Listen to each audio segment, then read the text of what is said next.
আমাদের বাংলাদেশে হেলিকপ্টার দিয়ে সার দিব কোন বছর? এই 12 তারিখের পরে। এই দোয়া করেন, 12 তারিখ নির্বাচন না, 12ই ফেব্রুয়ারি, 13-14 তারিখের দিকে ইনশাল্লাহ প্রত্যেকের ঘরে ঘরে হেলিকপ্টার পয়সা যাবে সার দেওয়ার জন্য। যেই বিবৃতি চলতেছে এক একজনের, সুবহানাল্লাহ, কি হয় বলা যায় না, কি হয়। শেষ পর্যন্ত আমরা যার যার দেশে থাকতে পারি কিনা, নাকি সকলেই একবারে বেডিং টেডিং নিয়ে চাঁদের দেশে বা মঙ্গল গ্রহে চলে যায় কিনা, সম্ভাবনা আছে। যেই আশ্বাস দিতেছে সবাই, মাশাআল্লাহ, আশা করা যায়, আশা করা যায় হয়তো চাঁদে বা মঙ্গলে আমরা ঘরদুয়ার করতে পারবো। ব্যাপক উন্নতি হয়ে যাবে দেশে, অনেক কিছু। হ্যাঁ হ্যাঁ, ইনশাআল্লাহ। তাইলে দুনিয়া তো বেঈমান আমাদের চাইতে বেশি ভোগ করছে। আমি বুঝাইতে চাচ্ছি এটা। ওরা তো হেলিকপ্টার দিয়ে সার দেয়, আর আমরা তো এখনো অটোতে চলি। দুনিয়া হবে না বাপ, দুনিয়া নিয়ে তামাশা করলে মোমেন হবে না। ইমানদার দুনিয়া না, ইমানদারের আখিরাত। ওয়ালাদ-দারুল আখিরাতু খায়রুল লিল্লাযিনা ইয়াত্তাকুন আফালা তাকিলুন। আল্লাহ বলেন আখিরাতের ঘর জান্নাত মুত্তাকিদের জন্য সেটাই উত্তম, তোমরা কি বুঝবে না? আল্লাহ বুঝে। কুল আউনাব্বিউকুম বিখাইরিম মিন যালিকুম। আল্লাহ বলেন নারীর সৌন্দর্য, সন্তানাদির আকর্ষণ, সম্পদের আকর্ষণ, জন্তু জানোয়ারের আকর্ষণ, ক্ষেত ফসলের আকর্ষণ, এগুলো সব আমি দিছি। আমি জুইয়িনা, আমি দিছি বান্দা, আমি দিছি।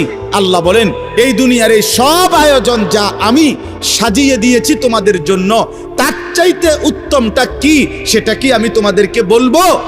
আল্লাহ নিজে বলতেছে কুল আউনাব্বিউকুম, আমি কি বলবো তোমাদেরকে? তো আল্লাহ নিজেই বলেন লিল্লাযিনা তাকাউ ইনদা রাব্বিহিম, তোমরা যারা যারা আমি আল্লাহকে ভয় করে আমার উপরে তাকওয়া রেখে গুনাহ ছেড়ে দিয়ে আখিরাতে আসবা, জান্নাতুন তাজরি মিন তাহতিহাল আনহার খালিদিনা ফিহা, অনন্তকালের জান্নাত আমি আল্লাহ তোমাদের হাতে তুলে দেব। আর জান্নাতের এক কোণা, জান্নাতের এক নিয়ামত, খোদার কসম তোমার দুনিয়া লক্ষ কোটি বারের চাইতেও অনেক উত্তম, অনেক উত্তম, অনেক উত্তম। আপনি যদি বলেন আপনার সন্দেহ হয়, ঠিক আছে, আপনার সন্দেহ নিয়ে থাকেন আপনি, আমার ইয়াকিন হয়। আপনি যদি টেলিভিশনের খবর আপনার এতটা বিশ্বাস হয়, চ্যানেলের খবর আপনার এতটা বিশ্বাস হয়, বিজ্ঞান বইয়ের পড়া আপনার এত বিশ্বাস হয়, পদার্থ বিজ্ঞানের পড়া আপনার এত বিশ্বাস হয়, জীববিজ্ঞানের পড়া আপনার এত বিশ্বাস হয়, দুনিয়ার বাংলা অঙ্ক ইংরেজি বইয়ের পড়া আপনার এত বিশ্বাস হয়, এত বড় কায়নাতের মালিক আসমানওয়ালা রব, তার কথা আমার বিশ্বাস হবে না কেন? কেন হবে না বিশ্বাস? কেন হবে না? হ্যাঁ বলেন, যুক্তি কি বলে, ইনসাফ কি বলে? কোরআনের কথা বিশ্বাস হবে না কোন যুক্তিতে? কেন? কারণটা কি? আপনার কাছে কি কারণ আছে বলেন, যে কারণে আপনি আস্থা রাখতে পারতেছেন না? রাসূলুল্লাহ সাল্লাল্লাহু আলাইহি সাল্লামের কথার উপরে আপনার আস্থা হচ্ছে না কেন বলেন? আমার শায়েখ আল্লামা মুফতি মুশতাকুন নবী কাসিমি হুজুর অনেক সময় এটা বলে, জিকিরের কথা, আল্লাহর জিকির বলতে বলতে ওয়াজে হুজুর অনেক সময় আবেগে জোশ উঠলে হুজুরে বলে যে হে আল্লাহর বান্দারা, শ্রোতাদেরকে বলে যে দেখেন আমি আপনাদেরকে এতক্ষণ বললাম যে আল্লাহকে ডাকেন, আল্লাহকে ডাকেন, আল্লাহকে ডাকেন, যদি আপনারা কেউ না ডাকেন শেষ পর্যন্ত আমি মুশতাকুন নবী কসম করে বললাম আমি আল্লাহকে ডাকবই ডাকবো।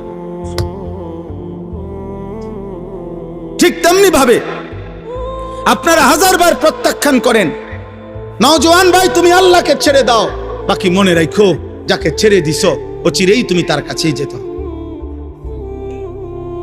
হ্যাঁ নিশ্চিত, নিশ্চিত, কোনো সন্দেহ।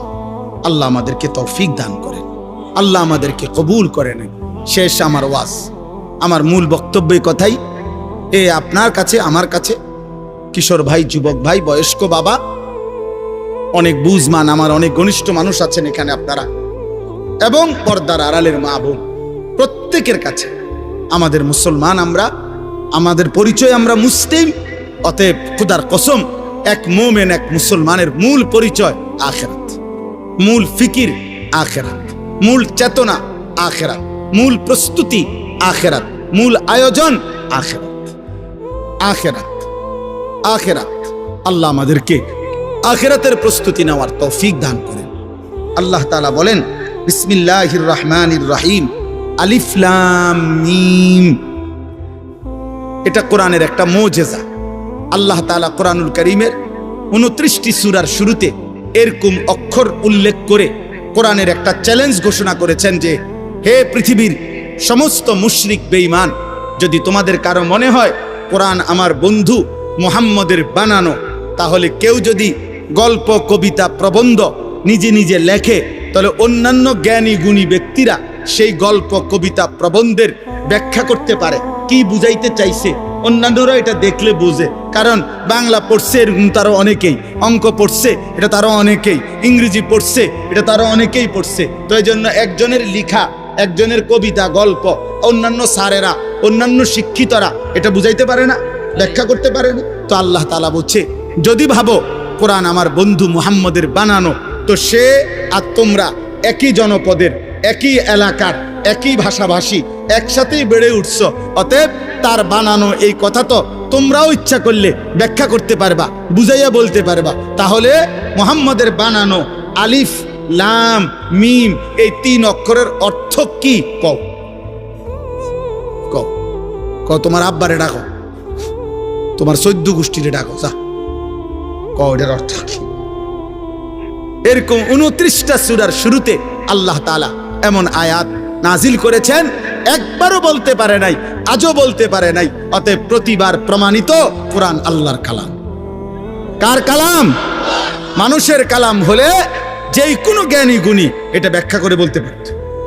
আহাসিবান নাসু আন ইউতরাকু আন ইয়াকুলু আমান্না ওয়া হুম লা ইফতানুন। এই যে কথা শেষ, দেখেন হুজুর চলে আসছেন, ইনশাআল্লাহ হযরত বয়ান করবেন। আল্লাহ তাআলা বলেন, মানুষরা কি ভাবলো? এই কথাটা শুধু তর্জমা শুনলেই বুঝবেন। আল্লাহ তাআলা বলেন, আমার বান্দারা কি ভেবেছে যে তারা শুধু মুখে বলবে আমি মুসলমান, আমি মুমিন, এটুকু উচ্চারণ করবে। ভোটার আইডি কার্ড দেখেন, আমার ধর্ম ইসলাম। জন্ম নিবন্ধন সনদ দেখেন, আমার ধর্ম ইসলাম। পাসপোর্টে দেখেন, আমার ধর্ম ইসলাম। হ্যাঁ, মুখে বলবে আমি মুসলমান। আল্লাহ তাআলা বলেন, ওহুম লা ইফতানুন, আমি আল্লাহ এ শুধু দাবি করবে মুসলমান, আর আমি কোনো পরীক্ষা না নিয়ে আমার বান্দাকে ছেড়ে দেব, জান্নাত দিয়ে দেব। এই কি ভেবেছে বান্দা? এই কি ভেবেছ? আল্লাহ তাআলা এটা জানতে চাইছে। কি ভাবছে বান্দা? আখেরাতে পাসপোর্ট দেখাইবা, আখেরাতে আইডি কার্ড, আখেরাতে জন্ম নিবন্ধন সনদ দেখাইবা? না না, আমি পরীক্ষা নেব। ইমানের পরীক্ষা দিয়ে আখেরাতে জান্নাত নিতে হবে। কি দিয়ে বলেন না? পরীক্ষা দিয়ে। কি দিয়ে বলেন? বলেন না কি দিয়ে? পরীক্ষা দিয়ে। পরীক্ষা। ওয়ালাকাদ ফাতান্নাল্লাযীনা মিন ক্বাবলিহিম, আল্লাহ বলেন প্রত্যেক জামানায় যারাই নিজেদেরকে ইমানের পরিচয় দিয়েছে আমি তাদের পরীক্ষা নিয়েছি। ফালা ইয়ালামান্নাল্লাহুল্লাযীনা সাদাকু ওয়ালা ইয়ালামান্নাল কাযিবিন। পরীক্ষা নিয়ে আমি জেনেছি ইমানের দাবিতে কে সত্যবাদী আর কে মিথ্যাবাদী। এজন্য দোস্ত, আমাদের জীবন পরীক্ষা। দুনিয়াকে বলে দারুল ইমতিহান, পরীক্ষার ঘর। আখিরাত হলো দারুল জাযা, ফলাফলের ঘর। পরীক্ষা দেবেন এখানে, ফলাফল শুনবেন সেখানে। দুনিয়াকে বলে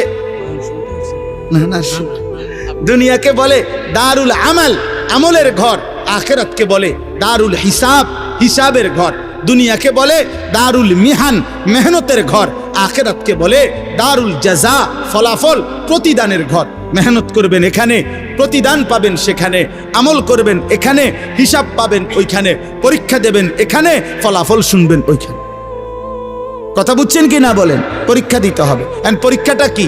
পরীক্ষা হলো এই প্রতিদিন মৃত্যু পর্যন্ত আল্লাহ তাআলা আমাদেরকে যত বন্দিগি করতে বলছেন এটাই পরীক্ষা।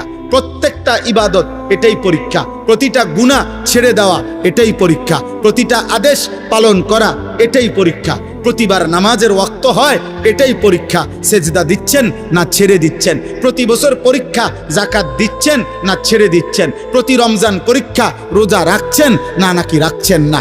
টাকা সামনে, উপার্জন সামনে, পরীক্ষা, হালাল উপার্জন করছেন না হারাম উপার্জন করছেন। খাবার সামনে, পরীক্ষা, হালাল খাবার খাচ্ছেন নাকি হারাম খাবার খাচ্ছেন। নারী সামনে, পরীক্ষা, হা করে তাকাইয়া আছেন নাকি চোখ নামায় রাখছেন। প্রত্যেক গুনার মুহূর্তে ছেড়ে দেওয়ার পরীক্ষা, প্রত্যেক আদেশের মুহূর্তে পালন করার পরীক্ষা। বুঝাইতে পারলাম? কথা বলেন না, বুঝলেন? এরপরে পরীক্ষা দিতে হবে দোস্ত। পরীক্ষা দিতে হবে।